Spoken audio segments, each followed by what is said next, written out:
Well, you're driving around and you may have noticed there seem to be more panhandlers out on city streets. A common sight just off the freeway on and off ramps, waiting to collect money from kind-hearted drivers. For some of the men and women who seemingly have fallen on hard times, they're able to rake in some big bucks in an hour or two. Tonight, why the old laws meant to curb panhandling don't work anymore.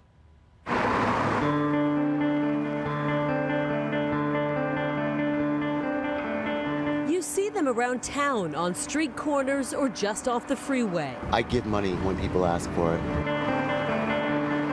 Maybe you do too, hoping it's going toward a warm meal or something cool to drink. I really don't give them money, but if I can offer like a drink or food or something like that, I will give them that, but I just won't give anybody money. They are in every part of the valley, crossing the street, dangerously close to being hit. And the anti-panhandling laws on the books don't work anymore. The federal courts all across the country, and last year here in Arizona, ruled that there's a First Amendment protected right to beg in public. So that made our law unconstitutional. Arizona lawmaker John Kavanaugh says we are already seeing the effects of that ruling. More panhandlers. They obviously become more emboldened, they become more brazen, they get more in people's faces, and they just create a climate where people don't want to go into urban areas where they see this. This guy chases after a car with a hand signal for a driver who doesn't offer up cash. Kavanaugh tried to pass a new law to stem the flow of street beggars. Aggressive panhandling, and that can be outlawed, and that's what my bill would have done. His legislation passed, but the governor did not sign it. The governor claimed that that was an issue of local concern or not statewide concern, although I respectfully disagree. This is one of the key reasons why you had massive flight from New York City back in the 70s and 80s, because all of these little indecencies, these little annoyances piled up. Monica and her husband are panhandlers. She knows that not everyone is happy to see her. People may not say it, but I know what they're thinking. I, even myself, have said it. Why aren't they working? Look at them, they can work. She says people are more giving in the morning. People are more likely to give on their way to work than they are on their way home, because by the time the day's over, they're so mad and want to get home that, you know. Monica tells me her money goes toward food and cigs.